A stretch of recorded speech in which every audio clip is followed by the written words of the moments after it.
नमस्कार, आवाज समाचार में आपका स्वागत है। मैं हूं आपके साथ दीपाली नंदा। बुलेटिन में सबसे पहले आपको बताएंगे इस वक्त की बड़ी हेडलाइंस। नेपाल में जबरदस्त हिंसा और आगजनी, आर्मी चीफ की अपील के बाद प्रधानमंत्री ओली ने दिया इस्तीफा। संसद भवन पर प्रदर्शनकारियों का कब्जा, राष्ट्रपति और प्रधानमंत्री के घर में आग लगाई। काठमांडू का एयरपोर्ट बंद। उपराष्ट्रपति चुनाव के लिए वोटिंग जारी। प्रधानमंत्री मोदी और नेता प्रतिपक्ष राहुल गांधी समेत सांसदों के वोट डालने का सिलसिला जारी। एनडीए से सीपी राधाकृष्णन और इंडिया गठबंधन से बी सुदर्शन रेड्डी हैं उम्मीदवार। आज शाम होगा नतीजों का ऐलान। प्रधानमंत्री मोदी ने किया पंजाब और हिमाचल प्रदेश के बाढ़ प्रभावित इलाकों का दौरा। अधिकारियों के साथ की समीक्षा बैठक। बाढ़ प्रभावित लोगों से भी मिले। लोगों की जेब पर भारी पड़ रहा है बाढ़ का असर। फसल खराब होने से दिल्ली एनसीआर में लगभग दोगुने हुए सब्जियों के दाम। पंजाब हिमाचल से होती है 40% सब्जियों की सप्लाई। यमुना किनारे उगने वाली सब्जियां भी हुई खराब। निफ्टी वीकली एक्सपायरी पर बाजार में दिखा जोश। निफ्टी लगातार 5वें दिन बढ़त पर बंद। Mid cap small cap index में भी बढ़त। निफ्टी बैंक की flat closing. IT, pharma, FMCG shares में खरीदारी। एमसीएक्स पर सोने ने लगातार तीसरे दिन बनाया रिकॉर्ड। 1,09,500 के रिकॉर्ड हाई तक पहुंचा सोना। चांदी का भाव भी 1,26,000 के ऊपर कायम। अमेरिका में दरें घटने की उम्मीद और डॉलर में कमजोरों से कीमतों में उछाल। एजीआर मामले में वोडाफोन आइडिया ने एक बार फिर खटखटाया सुप्रीम कोर्ट का दरवाजा। दायर की याचिका, एजीआर को दोबारा कैलकुलेट करने की मांग।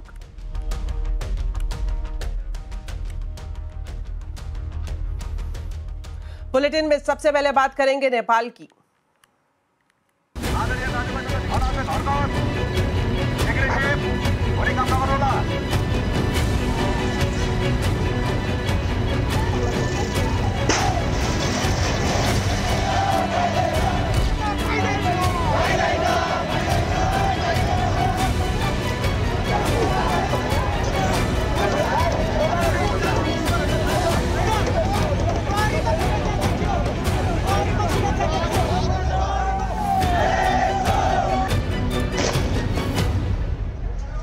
तो जिस तरह से आपने तस्वीरों में देखा कि नेपाल जल रहा है, जी हां, नेपाल में आज दूसरे दिन भी युवाओं का उग्र प्रदर्शन जारी है। नेपाल में आपातकाल जैसे हालात हैं। नेपाल के प्रधानमंत्री केपी शर्मा ओली ने इस्तीफा दे दिया है। इससे पहले आज नेपाल के राष्ट्रपति के निजी आवास में प्रदर्शनकारी घुस गए और उन्होंने वहां तोड़फोड़ और आगजनी की। संसद भवन पर भी प्रदर्शनकारियों ने कब्जा कर लिया। प्रदर्शनकारियों ने नेपाल के पूर्व प्रधानमंत्री पुष्पकमल दहल प्रचंड के घर पर भी हमला किया। हालात इतने बिगड़ गए कि मंत्रियों को बचाने के लिए आर्मी ने हेलीकॉप्टर उतारे। काठमांडू एयरपोर्ट को बंद कर दिया जा चुका है। काठमांडू समेत नेपाल के दूसरे इलाकों में कर्फ्यू लगा हुआ है। आपको बता दें कि नेपाल सरकार ने 26 ऐप्स पर बैन लगाया था, जिसके बाद सोशल मीडिया बैन के खिलाफ युवाओं का उग्र प्रदर्शन शुरू हो गया। हालात बिगड़े तो नेपाल की ओली सरकार को सोशल मीडिया से बैन हटाना पड़ा, लेकिन तब तक काफी देर हो चुकी थी। तो नेपाल के प्रधानमंत्री ओली के इस्तीफे के बाद वहां किस तरह के हालात है, इसका जायजा लिया संवाददाता आनंद तिवारी ने।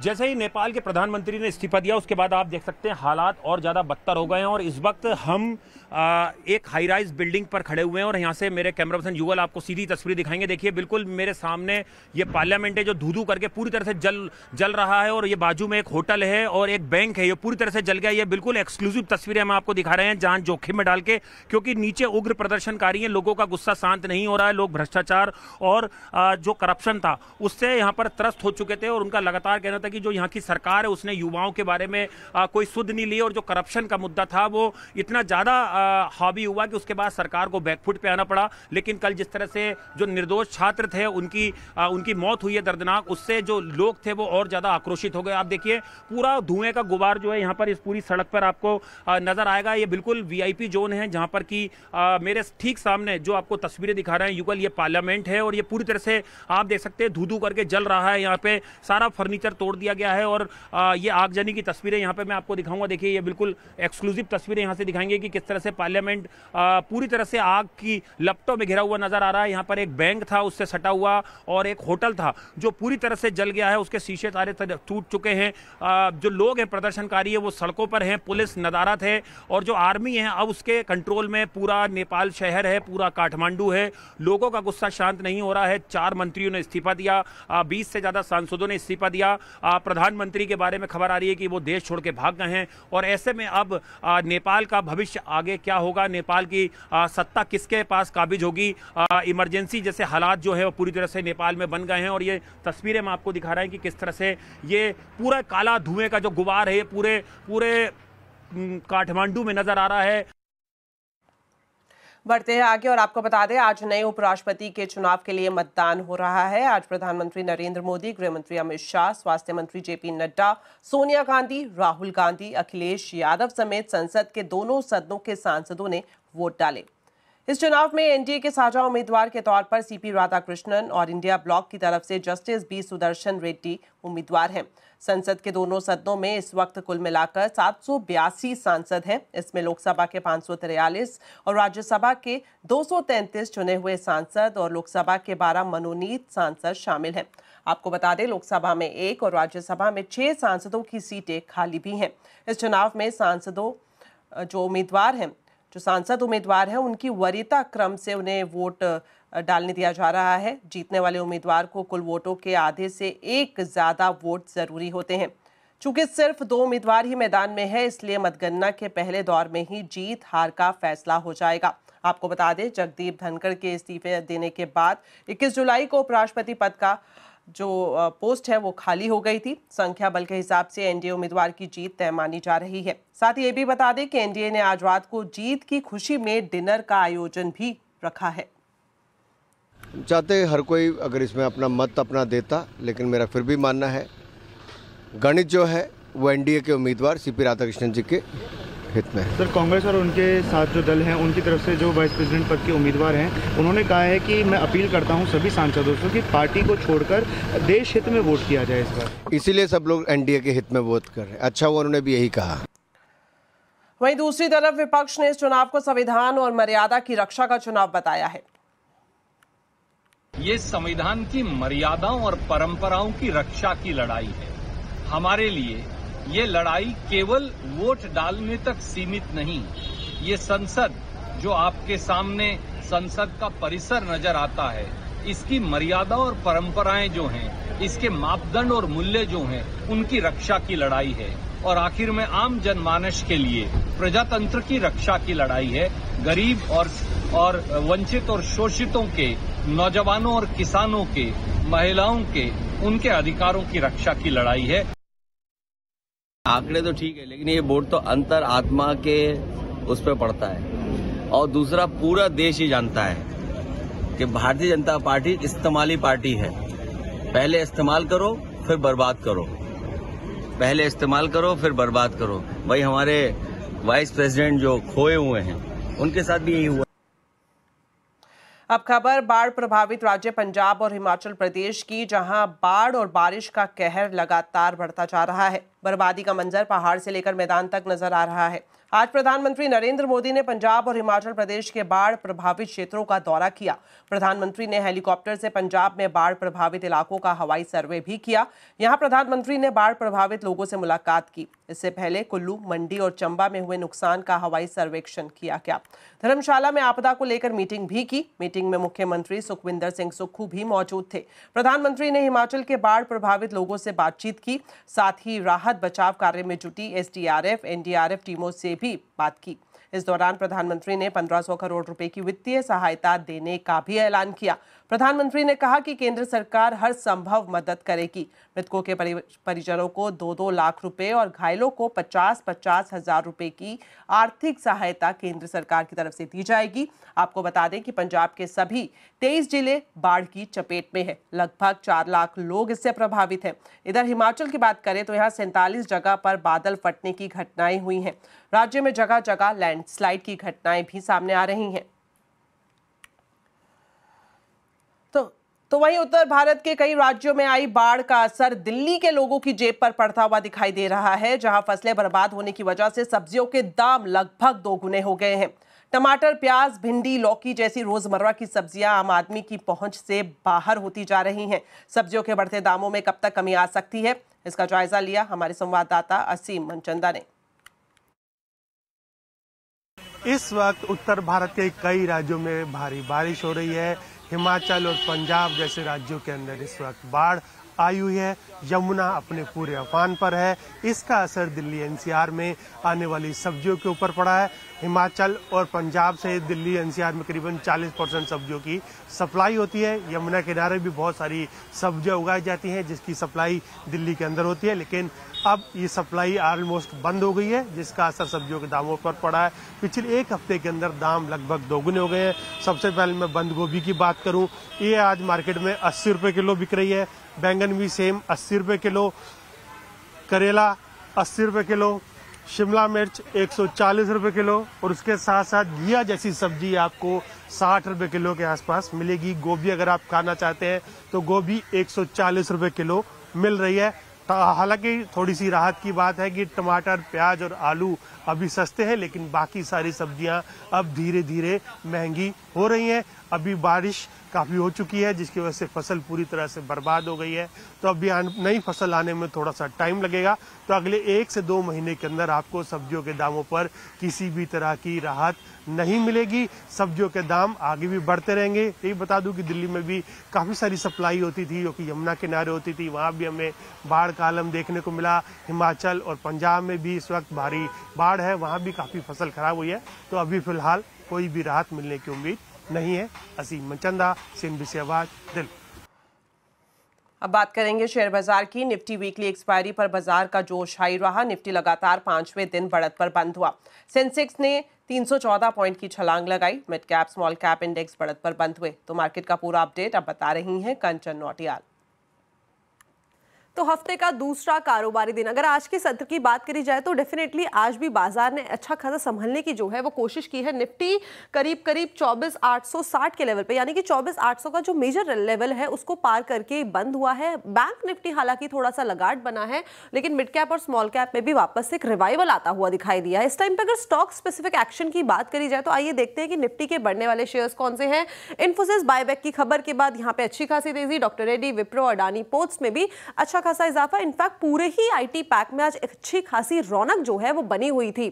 गिरने वालों में ट्रेंड इटर्नल, अल्ट्राटेक सीमेंट और जियो फाइनेंशियल्स का नाम आता है। यहाँ पे हमें हल्की फुल्की जो गिरावट है वो देखने को मिली है। मिड कैप की तरफ नजर डाली जाए तो जेएसडब्ल्यू इंफ्रा, यहाँ पे करीबन 4% के गेन देखने को मिले हैं। टाटा कम्युनिकेशन, ट्यूब इन्वेस्टमेंट और एबीएफआरएल में भी आज करीबन 3.25% की तेजी जो है हमें देखने को मिली है। लूजिंग पॉकेट की बात कर ली जाए, सुप्रीम इंडस्ट्री 4.25% का डाउनसाइड। पेटीएम की बात करी जाए तो यहाँ पे देखिए यूपीआई पेमेंट्स में काफी बड़ा डेंट लगा है, बिकॉज जो गेमिंग इंडस्ट्री है उसमें ब्लैंकेट बैन के चक्कर में ये इंपैक्ट आया है। नायका और डिलीवरी ने आज जो परफॉर्मेंस है वो थोड़ा सा बेयर साइड में दिया है, लेकिन ऑल ओवर अगर मार्केट की बात करी जाए तो इन ग्रीन जाके बंद हुआ है। साथ ही आज बाजार में आईटी कंपनियों का बोलबाला रहा। दरअसल इन्फोसिस बायबैक की खबर ने पूरे आईटी सेक्टर में जान फूंक दी। तो क्यों है बाजार खुश और क्या है बायबैक की डिटेल्स, बता रहे हैं यतिन मोता। सबसे पहले अगर हम बात करें इन्फोसिस की, तो 3 साल के ब्रेक के बाद अब इन्फोसिस का बोर्ड परसों यानी सितंबर 11 को बायबैक के बारे में विचार करेगा।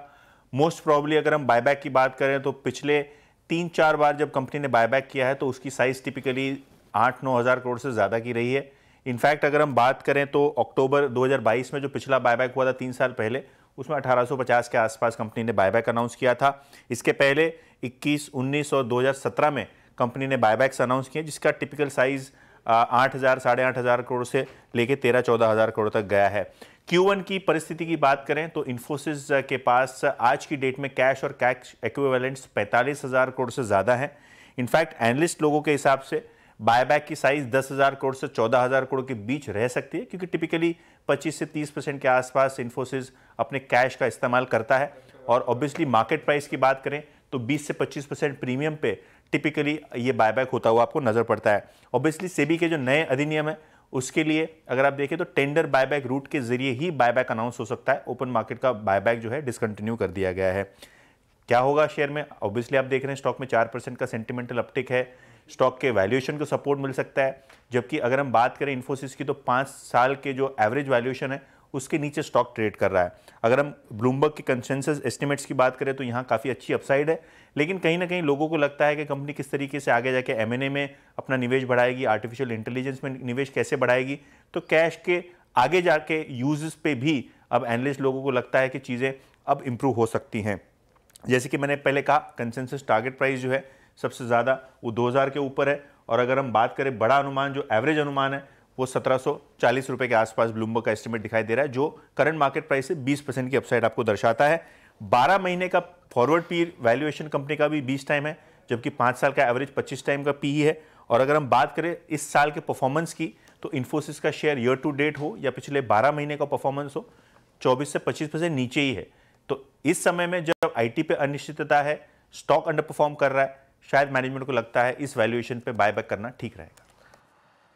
चलिए अब एक नजर डालते हैं सोने के दाम पर। सोने के दाम लगातार तीसरे दिन रिकॉर्ड ऊंचाई पर पहुंच गए हैं। MCX पर दाम 1,09,000 के पार है, तो वहीं कॉमेक्स पर दाम $3700 के करीब है। तो क्या है इस तेजी के पीछे की वजह, बता रही हैं मनीषा गुप्ता। जी हाँ, अच्छी खासी तेजी यहाँ पर देखने को मिली है। अगर आप इस साल की बात करें तो सोने ने आपको 38% के रिटर्न्स दिए हैं, और अगर हम 12 महीने देखें तो करीबन 42% की तेजी सोना आपको दे चुका है। तो क्लियरली बहुत स्ट्रॉन्ग गेन्स हैं, और पिछले 3 दिनों में लगातार हमने ऑल टाइम हाइज यहाँ पर बनते हुए देखे हैं। भारतीय बाजारों की बात की जाए तो 1,10,000 रुपये प्रति 10 ग्राम के भाव अब यहाँ पर आपको स्पॉट मार्केट में अगर आप सोना लेने जाएंगे तो वहाँ पर देने होंगे। साथ ही साथ चांदी की अगर बात की जाए तो अंतर्राष्ट्रीय बाजारों में चाहे ये 14 साल के हाइज पर हो, लेकिन भारतीय बाजारों में यहां पर ये 1.25 लाख प्रति किलो पे है, तो यानी कि ऑल टाइम हाइज यहां पर भी बनते हुए नजर आए हैं। जहां तक फैक्टर्स की बात है कि क्या सपोर्ट कर रहा है, वेल मेजरली तो ये कि आगे जाकर सितंबर में जो यूएस फेड की मीटिंग है वहां पर 25 बेसिस पॉइंट रेट कटौती तो 100% प्रोबेबिलिटी है। 10-20% ये भी प्रोबेबिलिटी है कि शायद 50 बेसिस पॉइंट का भी रेट कट हो जाए। तो 25 बाजार फैक्टर इन कर चुके हैं, जो आप प्राइसेस में देख सकते हैं।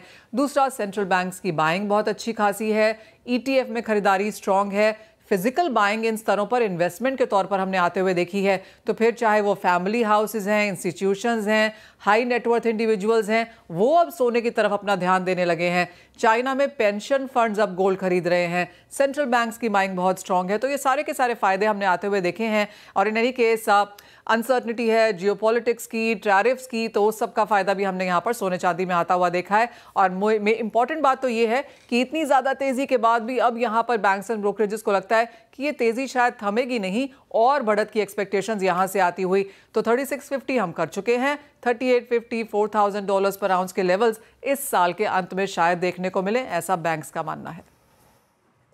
हेल्थ केयर, मेडिकल इक्विपमेंट और जरूरी दवाओं पर GST घटाने का बड़ा पॉजिटिव असर होगा, ये कहना है अपोलो हॉस्पिटल की MD सुनीता रेड्डी का। साथ ही उन्होंने कहा कि अगले 5 साल में 6 से 7 हजार करोड़ निवेश कर 3500 नए बेड जोड़े जाएंगे। सुनीता रेड्डी से खास बातचीत की हमारे संवाददाता आलोक प्रियदर्शी ने।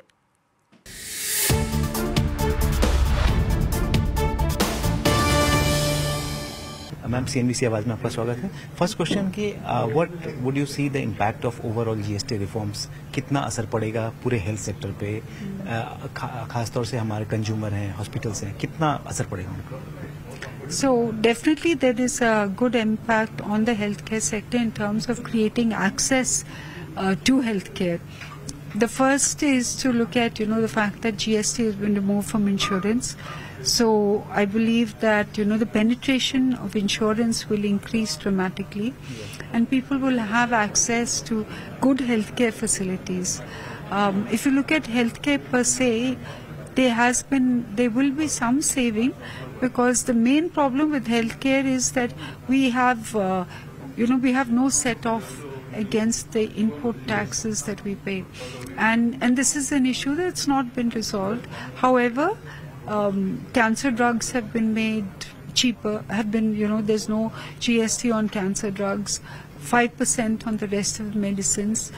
There is benefit to consumables, which is good for us. It's low. GST has been lowered to about 11%. And more importantly, if you look at India needs 24 lakh new beds. 35% of the beds are actually in the government. Healthcare in India, 65% of it is private. So we need to incentivize the private sector to expand capacity. And some of the GST benefits that have come for infrastructure by reducing the cost of, let's say, bricks, cement, granite and marble should benefit the creation of more infrastructure and new hospitals. Ma'am, what is the expansion plan for the Apollo hospitals? How the things is going on the front of medical tourism and all these things and the day-to-day operations of the hospital? So currently we are adding 1,500 beds in the next 2 years, 700 beds this year, 700 beds in the next year.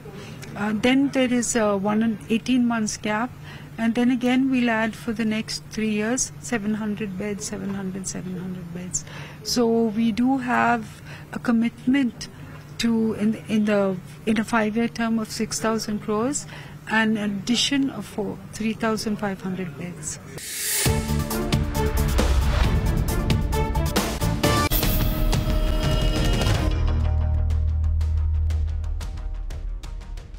Break के बाद आपका स्वागत है।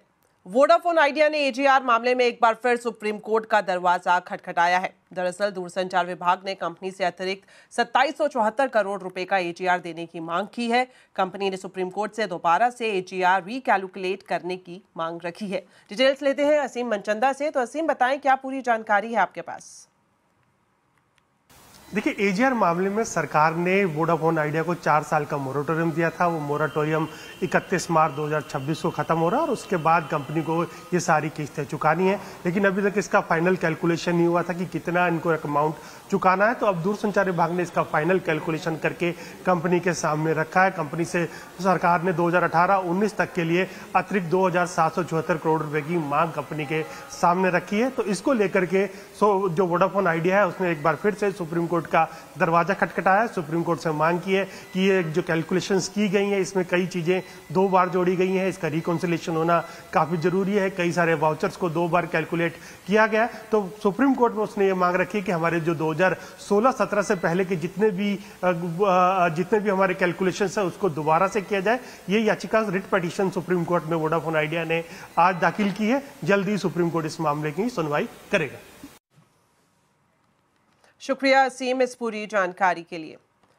चलिए अब आपको दिखाते हैं केंद्रीय मंत्री अश्विनी वैष्णव का मेगा एक्सक्लूसिव इंटरव्यू। नेटवर्क 18 के group consulting editor Bodhisattva Ganguly और मनी कंट्रोल के डिप्टी एग्जीक्यूटिव एडिटर चंद्र रंगनाथन के साथ बातचीत में केंद्रीय मंत्री अश्विनी वैष्णव ने सेमीकंडक्टर, जीएसटी सुधार, गेमिंग बैन और एआई पहल जैसे मुद्दों पर चर्चा की। देखिए मनी कंट्रोल का ये mega exclusive interview. Do you see any impact on the Trump tariffs on the willingness of big companies in the semiconductor sector, many of which are from the US, to invest in India? And also, I'll add the Apple question. Apple is obviously a big investor in India. India is a huge success story of Apple. Have you seen any hesitation? Because Mr. Trump, President Trump, has been talking about Apple also. He wants it to focus more on the US. When we look at Apple investment, when we look at semiconductor investment, when we look at electronics manufacturing, let us try to deconstruct the entire thing into the basic reasons why people are investing here, right? First and fundamental thing is the design capabilities. India has a very strong design capability. Our GCCs are really performing very well. What used to be about 10 years ago, 15 years ago, used to be a back office work, now that has changed. Today our design teams are designing complete product from concept to product. It's a huge growth up the learning curve. So that design capability is what practically every global manufacturer is looking at when they decide whether they want to go to a country A or country B. That is point number 1. Point number 2 is the policy stability. You look at the entire world today, there is huge turmoil, there is turbulence, policy decisions are changing overnight, and the process which used to be followed in a multilateral, in a discussion, those kind of processes are today not very visible. So under such circumstances, the stability that India offers, that's huge. That's what is attracting a lot of investors to our shores.